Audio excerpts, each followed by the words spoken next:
ছোট্ট বন্ধুরা, আমার প্রিয় ছাত্রছাত্রী, তোমরা জানো যে ইতিমধ্যেই পারুল প্রকাশনীর প্রারম্ভিক রাষ্ট্রবিজ্ঞান, বিশেষ করে সেমিস্টার 1 এই বইটি তোমাদের হাতে এসেছে এবং পশ্চিমবঙ্গ উচ্চ মাধ্যমিক শিক্ষা সংসদের নতুন সিলেবাস অনুযায়ী এই বইটি পারুল প্রকাশনী থেকে প্রকাশিত হয়েছে। এই বইটির প্রথম যে বিষয়, অর্থাৎ অধ্যায় 1 বা চ্যাপ্টার 1-এ, যেটাকে আমরা ইউনিট 1 বলছি, সেটা মূলত political science theories and concept, অর্থাৎ রাষ্ট্রবিজ্ঞানের তাত্ত্বিক যে ধারণা সেইটার অন্তর্ভুক্তি ঘটেছে। এবং এখানে আমরা কি পড়ব? আমরা পড়ব শাস্ত্র হিসেবে রাষ্ট্রবিজ্ঞানের প্রকৃতি ও পরিধি। ইউনিট 1-এ যে তাত্ত্বিক বিষয়গুলো আছে তার মধ্যে প্রাথমিকভাবে রাষ্ট্রবিজ্ঞান বলতে আমরা কি বুঝি, একটি বিষয়ের সারবত্তা কি এবং কেন আমরা রাষ্ট্রবিজ্ঞান পড়ছি বা পড়ব সে বিষয়ে আলোচনা করা হয়েছে। এর মূলত যে ভাগগুলো আছে সেগুলো হচ্ছে সংজ্ঞা অর্থাৎ ডেফিনেশন, রাষ্ট্রবিজ্ঞানের প্রকৃতি অর্থাৎ নেচার অফ পলিটিক্যাল সায়েন্স, এবং রাষ্ট্রবিজ্ঞানের পরিধি, যেটাকে আমরা বলি স্কোপ অফ পলিটিক্যাল সায়েন্স। আমরা যদি দেখি তাহলে বুঝব রাষ্ট্রবিজ্ঞান হলো একটি সামাজিক বিজ্ঞানের শাখা, যা রাষ্ট্র এবং সরকারি যে কার্যকলাপ আমাদের চারপাশে প্রতিনিয়ত ঘটে চলেছে তার অধ্যয়ন করে। এবং রাষ্ট্রবিজ্ঞানের মূল লক্ষ্য হল রাজনৈতিক ব্যবস্থা, রাজনৈতিক আচরণ এবং রাজনৈতিক যে প্রক্রিয়াগুলি আছে সেগুলো বোঝা ও বিশ্লেষণ করা। এবং মূলত এর 5টা ভাগ থাকে। প্রাথমিকভাবে রাজনৈতিক তত্ত্ব, অর্থাৎ রাজনৈতিক চিন্তাভাবনা এবং রাজনৈতিক দর্শনের বিকাশ কিভাবে হয়েছিল তার অধ্যয়ন। সরকার ও জনপ্রশাসন, আমরা দেখতে পাই যে প্রতিনিয়ত সরকার বিভিন্নভাবে আমাদের চারপাশে কাজ করে চলেছে এবং একটি সরকার দ্বারা আমরা পরিচালিত হই এবং সেই সরকারকে আমরাই নির্বাচিত করি। সেই সরকারি কাঠামো, প্রশাসনিক প্রক্রিয়া এবং নীতি নির্মাণ প্রক্রিয়া অধ্যয়ন করাটাও কিন্তু এই যে ইউনিট 1 সেটার জন্য অত্যন্ত গুরুত্বপূর্ণ। তৃতীয় বিষয়টা হলো সাংবিধানিক আইন ও ব্যবহারিক রাজনীতি। এখানে আইনের প্রয়োগ ও রাজনৈতিক প্রক্রিয়ার মধ্যে সম্পর্ক কি সেটা বিশ্লেষণ করা হয়। তারপরে থাকে তুলনামূলক রাজনীতি, অর্থাৎ বিভিন্ন দেশের রাজনৈতিক ব্যবস্থাগুলি কেমন এবং একটি দেশের সঙ্গে অন্য একটি দেশের রাজনৈতিক ব্যবস্থার তুলনামূলক বিশ্লেষণ এখানে করা হয়ে থাকে।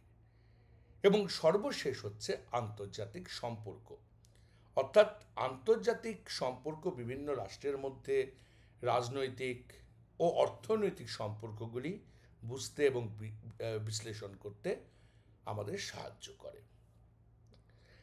তাহলে রাষ্ট্রবিজ্ঞান শুধুমাত্র যে একটি বিষয়, যে তত্ত্বগত দিক আছে তা নয়, রাষ্ট্রবিজ্ঞানের মূলত একটি ব্যবহারিক দিকও আছে এবং সামাজিক প্রক্রিয়ায় রাষ্ট্রবিজ্ঞান আমাদের প্রতিনিয়ত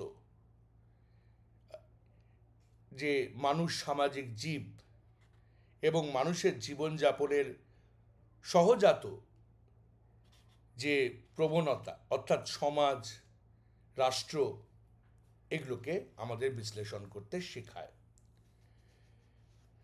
তাহলে রাষ্ট্রবিজ্ঞান শব্দটি কি আমাদের জানা প্রয়োজন, এবং সেটা যখন আমাদের জানা প্রয়োজন তখন আমরা জানি যে এই শব্দটি ইংরেজি পলিটিক্যাল সায়েন্স থেকে এসেছে এবং গ্রিক শব্দ পলিস বা পোলিয়াস এবং লোগোস এই দুটি শব্দ থেকে পলিটিক্যাল সায়েন্স শব্দটির উৎপত্তি। আমরা জানি যে প্রাচীনকালে নগর রাষ্ট্র ছিল, গ্রিক রাষ্ট্রগুলো নগর রাষ্ট্রের মতন ছিল, যেমন এথেন্স, স্পার্টা। আজকের যে রাষ্ট্র ব্যবস্থা সেরকম ছিল না, কিন্তু তার যে জনসমষ্টি ছিল বা মানুষ যারা সেখানে বাস করতেন তাদের কিন্তু একটা সরকারের প্রয়োজন ছিল এবং তারা ধীরে ধীরে ধীরে ধীরে এই নগর রাষ্ট্রের ধারণার সঙ্গে সঙ্গে লোগোস অর্থাৎ যেটাকে আমরা বলি মূলত জ্ঞান বা বিজ্ঞান সেই শব্দটি যোগ করে এবং রাষ্ট্র পরিচালনার ক্ষেত্রে গুরুত্বপূর্ণ কিছু নীতি নির্ধারণ করে। তো সেই সময়ে বহু দার্শনিক ছিল এবং আমরা জানি যে তিনজন যে গ্রিক ফিলোসফার অর্থাৎ সক্রেটিস, প্লেটো, অ্যারিস্টটলের মধ্যে সক্রেটিস তেমন কিছু লিখে যাননি বা তার লিখিত কোনো গ্রন্থ আমাদের কাছে আসে না, যতটুকুনি থাকে আমরা প্লেটোর মাধ্যমে তার কথা জানতে পারি। তো এবং তার শিষ্য অ্যারিস্টটল, যিনি খুব দীর্ঘায়িতভাবে রাষ্ট্র নিয়ে ভেবেছিলেন এবং সংজ্ঞায়িত করেছিলেন রাষ্ট্রবিজ্ঞানকে। তিনি বলেছিলেন রাষ্ট্রবিজ্ঞান মূলত শ্রেষ্ঠ বিজ্ঞান, যা নির্ধারণ করে যে রাষ্ট্রের কোন জ্ঞান থাকা উচিত এবং রাষ্ট্রের কি করা উচিত। অর্থাৎ রাষ্ট্র তো কিছু মানুষ পরিচালনা করে এবং এই মানুষের মধ্যে যে ভাব থাকবে তার দ্বারাই কিন্তু একটি রাষ্ট্র কেমন হবে, যেমন ভারতবর্ষ, যেমন গ্রেট ব্রিটেন, যেমন মার্কিন যুক্তরাষ্ট্র, সবটাই এক একটা রাষ্ট্র আজকে আধুনিক কালে, সেটা কেমন হবে সেটা নির্ধারিত করে। অর্থাৎ রাষ্ট্রের কি করা উচিত, রাষ্ট্র কেমন হবে সে বিষয়ে যে শাস্ত্র আলোচনা করে তাকেই অ্যারিস্টটল মূলত বলেছেন রাষ্ট্রবিজ্ঞান। এছাড়া তোমরা যদি পারুল প্রকাশনীর এই বইটি পড়ো অর্থাৎ প্রারম্ভিক রাষ্ট্রবিজ্ঞান, তাহলে দেখবে যে এখানে বিভিন্ন যারা রাষ্ট্রবিজ্ঞানী অর্থাৎ Garner, Wilford Garner, Harold Lasswell, Robert Dahl, Morton Kaplan, David Easton, Andrew Heywood, Leonard D White, এদের প্রত্যেকের যে ধারণা রাষ্ট্রবিজ্ঞান সম্বন্ধে সেটা সারণীর আকারে বা টেবিলের আকারে দেওয়া হয়েছে। এই বইটা যদি তোমরা পড়ো তাহলে বুঝতে পারবে যে প্রত্যেক দার্শনিকের রাষ্ট্রবিজ্ঞান সম্বন্ধে এক একটি মতবাদ আছে। যেমন আমি ধরি যে ডেভিড ইস্টন বলেছিলেন রাজনীতি হলো মূল্যবোধের কর্তৃত্ব সম্পন্ন বরাদ্দের অধ্যয়ন।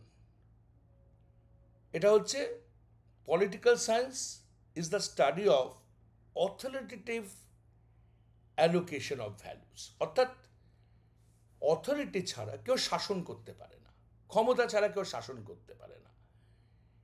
এর যে উৎস বা এর যে মূল্যবোধ, এর যে মূল্যায়ন শাস্ত্র হিসেবে রাষ্ট্রবিজ্ঞান সেটা করে থাকে। এ বইয়ের অন্যান্য পাতাগুলো যদি তুমি উল্টাও তাহলে দেখবে রাষ্ট্রবিজ্ঞানের প্রকৃতি সম্বন্ধে আলোচনা করা হয়েছে।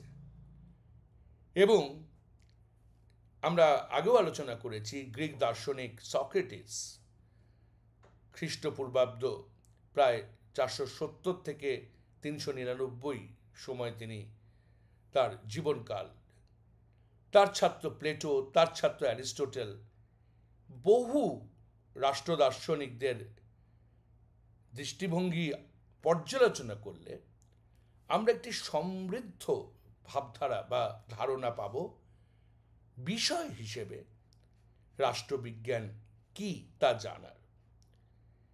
এবং প্রখ্যাত ইতিহাসবিদরা তারা লিখে গেছেন মূল ধারা যে আজকের আধুনিক রাষ্ট্র ব্যবস্থা কিভাবে হলো।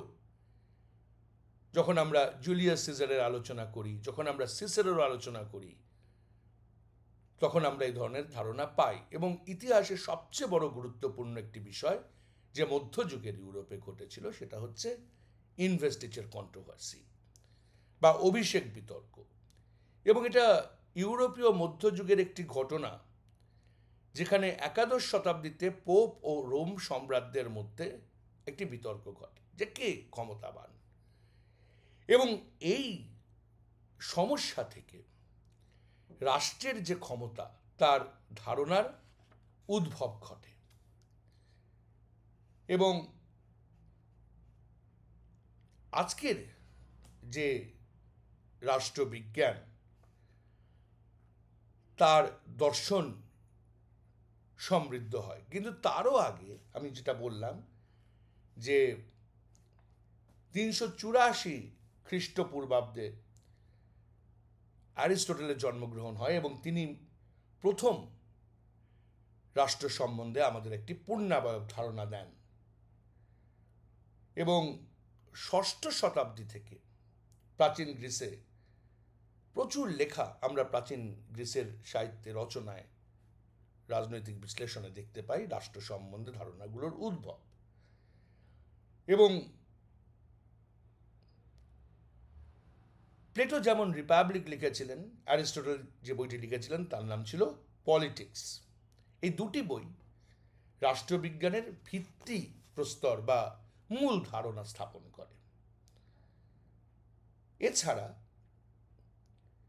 ম্যাকিয়াভেলি 16শ শতাব্দীর দার্শনিক, তিনি তার দ্য প্রিন্সে বিভিন্ন বিষয় লিখে গেছেন। এবং তারপরে ধীরে ধীরে ধীরে ধীরে বিভিন্ন ধারা রাষ্ট্রবিজ্ঞানের পঠন পাঠনের সঙ্গে যুক্ত হয়েছে, যেটা আবারও এই বইতে সারণীর আকারে দেওয়া হয়েছে। ভারতীয় দর্শনশাস্ত্র বা ভারতীয় রাষ্ট্রবিজ্ঞান চর্চাও আমরা দেখি যে চাণক্য সহ বিভিন্ন যারা রাজনীতিবিদ বা পণ্ডিত তারা রাষ্ট্রবিজ্ঞানের ধারণা বিশ্লেষণ করে গেছেন। যেমন কৌটিল্য বা চাণক্য তার অর্থশাস্ত্র গ্রন্থে রাজনৈতিক তত্ত্ব, রাষ্ট্র পরিচালন কৌশল ইত্যাদি সম্বন্ধে আলোচনা করেছে। এবং বিভিন্ন দৃষ্টিভঙ্গি অর্থাৎ দার্শনিক দৃষ্টিভঙ্গি, প্রাতিষ্ঠানিক দৃষ্টিভঙ্গি, আচরণগত দৃষ্টিভঙ্গি, কাঠামোগত দৃষ্টিভঙ্গি, উন্নয়নমূলক দৃষ্টিভঙ্গি, বিভিন্ন দৃষ্টিভঙ্গির মাধ্যমে আমরা রাষ্ট্রবিজ্ঞানের পাঠ করতে পারি। কিন্তু ডেভিড ইস্টনের আচরণবাদ ও উত্তর আচরণবাদ এই যে ধারণা, এটা রাষ্ট্রবিজ্ঞানের অধ্যয়নে এক নতুন মাত্রা যোগ করে। আচরণবাদ হলো রাষ্ট্রবিজ্ঞানের একটি পদ্ধতি যা রাজনৈতিক আচরণের বৈজ্ঞানিক অধ্যয়নে জোর দেয় এবং এটি পরিমাপযোগ্য তথ্য ও পরীক্ষণযোগ্য তত্ত্বের উপর ভিত্তি করে গড়ে ওঠে। অন্যদিকে উত্তর আচরণবাদ এই আচরণবাদের সীমাবদ্ধতা থেকে গড়ে ওঠে, যেখানে উপলব্ধি করা হয় যে রাষ্ট্রবিজ্ঞানের পড়াশোনা আরও অনেক বেশি করে উন্মুক্ত হওয়া উচিত, আরও বেশি করে বহুমাত্রিক হওয়া উচিত এবং মানুষ জীবনের দৈনন্দিন বিষয়গুলো এই রাষ্ট্রবিজ্ঞানের ধারণার মধ্যে পড়াশোনা করা উচিত। আমাদের আগেও আলোচনা করলাম যে যেখানে আমরা দেখতে পাই যে রাষ্ট্রবিজ্ঞানের যে প্রসার হয়েছে তার সঙ্গে পরিধিটাও জরুরি এবং পলিটিক্যাল থিওরির কথা আমরা বললাম। এছাড়া রাজনৈতিক প্রতিষ্ঠান অর্থাৎ পলিটিক্যাল অর্গানাইজেশনও খুব জরুরি, যেমন সংবিধান, জাতীয় সরকার, আইন বিভাগ, শাসন বিভাগ, বিচার বিভাগ, নির্বাচন, প্রশাসন ইত্যাদি বহু বিষয় এই রাষ্ট্রবিজ্ঞানের পঠন পাঠনের মধ্যে পড়ে। পলিটিক্যাল মোবিলিটি অর্থাৎ রাজনৈতিক গতিশীলতা, যেমন চাপ সৃষ্টিকারী গোষ্ঠী, স্বার্থ গোষ্ঠী, জনমত, এগুলো রাষ্ট্রবিজ্ঞান আলোচনা করে। এবং বিশেষ করে আজকের যুগে আন্তর্জাতিক সম্পর্ক তো আছেই। সুতরাং এই যে চ্যাপ্টার, এই যে বই, অর্থাৎ যে দৃষ্টিভঙ্গির কথা আমরা বললাম ইউনিট 1-এর, যদি আমি খুব সামারি করে বলি, খুব সংক্ষেপে বলি, তাহলে রাষ্ট্রবিজ্ঞান শব্দটির অর্থ, রাষ্ট্রবিজ্ঞানের সংজ্ঞা, যেখানে অ্যারিস্টটল, গার্নার, ডেভিড ইস্টন এদের কথা খুব উল্লেখযোগ্য, অথরিটি ও ক্ষমতা, যেখানে রাষ্ট্রবিজ্ঞান শাস্ত্র হিসেবে প্রধানত রাজনৈতিক কার্যকলাপ, রাজনৈতিক ধারণা ও আচরণের সমন্বয়, সংবিধান, আইনসহ শাসন ও ক্ষমতার কাঠামো কিভাবে আলোচনা করে ও অন্বেষণ করে। গ্রিক দার্শনিকদের যে মতামত, অর্থাৎ সক্রেটিস ছাড়া প্লেটো রিপাবলিক গ্রন্থে কি লিখেছিলেন, অ্যারিস্টটল যাকে আমরা বিজ্ঞানের রানী বলি, অর্থাৎ রাষ্ট্রবিজ্ঞানের রানী বলি, তিনি কি বলেছেন। কেননা সবচেয়ে কঠিনতম বিজ্ঞান হচ্ছে সমাজ বিজ্ঞান, এবং সেখানে গুরুত্বপূর্ণ আরেকটি বিজ্ঞান হচ্ছে রাষ্ট্রবিজ্ঞান, এবং সেই জন্য অ্যারিস্টটলকে রাষ্ট্রবিজ্ঞানের রানী বলে অভিহিত করা হয়। এছাড়া জুলিয়াস সিজার, সিসেরো এবং সেন্ট থমাস অ্যাকুইনাস, তার মধ্যে আসছে দ্বৈত তরবারি তত্ত্ব, যেটাকে আমরা বলি investiture controversy of 11th century, যেটা মূলত চার্চ এবং স্টেটের মধ্যে হয়েছিল মধ্যযুগের ইউরোপে। তারপরেও আমরা দেখব যে ম্যাকিয়াভেলি তার প্রিন্স গ্রন্থে কিভাবে বাস্তববাদী রাজনীতির আলোচনা করেছিলেন। জন লক, রুসো রাষ্ট্রের উৎপত্তি, কার্যকলাপ এবং অন্যান্য বিষয় আলোচনা করেছিলেন। হবসের কথাও এখানে ধরা যেতে পারে। ভারতীয় রাজনৈতিক প্রেক্ষাপটে আমরা যদি দেখি চাণক্যের কথা, অর্থাৎ তিনি তার অর্থশাস্ত্রে যে যে যুক্তি দিয়েছিলেন সে যুক্তিগুলো আলোচনা করা। বোঁদার যে উদাহরণ, থমাস হবসের যে উদাহরণ, তাদের যে বক্তব্য, জেরেমি বেন্থামের যে বক্তব্য, হেনরি মেইনের যে বক্তব্য, এবং কিভাবে ধীরে ধীরে রাষ্ট্রবিজ্ঞান একটি বহু আলোচিত বিষয়ে উঠল, সেটা তোমরা এই বইটি পড়লে জানতে পারবে। অর্থাৎ ইউনিট 1-এর পারুল প্রকাশনীর এই বইয়ের প্রথম ইউনিটে মূলত এই বিষয়গুলি আলোচনা করা হয়েছে, এবং প্রায় বিভিন্ন ধরনের উত্তর, প্রশ্ন এবং তার উত্তর এখানে দেওয়া হয়েছে, এবং একটা ওএমআর শিট, যেটা তোমাদের 12-এ লাগবে, কিভাবে ওএমআর শিট ফিল আপ করতে হয় তার বিষয়ে আলোচনা করা হয়েছে। ইউনিট 1-এর এই পাঠ্যটি, অর্থাৎ যে বিষয়গুলো আমরা আলোচনা করলাম, মূলত ছাত্রছাত্রী তোমরা যারা পড়বে তাদের বুঝতে সাহায্য করবে রাষ্ট্রবিজ্ঞান কি এবং কেন পড়ব, এবং তোমরা ধীরে ধীরে বুঝবে যে রাষ্ট্রবিজ্ঞানের কিন্তু পরিধি প্রচুর, অনেকটা বড়, এবং মানুষ যেহেতু সামাজিক জীব, মানুষের জন্য কিন্তু রাষ্ট্রবিজ্ঞান অত্যন্ত গুরুত্বপূর্ণ একটি শাস্ত্র, যা প্রতিনিয়ত প্রতিদিন আমাদের কাজে লাগে বা সমাজকে বুঝতে সাহায্য করে, জীবনকে বুঝতে সাহায্য করে। সুতরাং এই বইটির ইউনিট 1-এ তোমরা এইগুলো খুঁজে পাবে। ভালো করে পড়াশোনা করো, এই কাম।